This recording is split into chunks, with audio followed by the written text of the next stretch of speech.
కానిస్టేబుల్ని పొడవడం జరిగింది. విధి నిర్వహణలో ఉన్నటువంటి కానిస్టేబుల్ చనిపోవడం జరిగింది. చిల్లర రౌడీలు ఈ స్థాయికి దిగజారు చేస్తూ ఉంటే ప్రజలకు భయభ్రాంతులకు గురయ్యారు.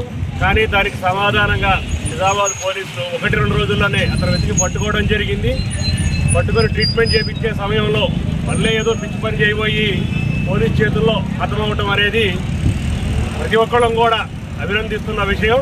ఇటువంటి రౌడీలను, అతను రియాజ్ కావచ్చు, ఇంకొకరు కావచ్చు, వేరేదైనా కావచ్చు, వాడు రౌడీ పోలీసుల మీదకే వెళ్ళాడు అని అంటే అతను వదిలిపెట్టడానికి వీల్లేదు.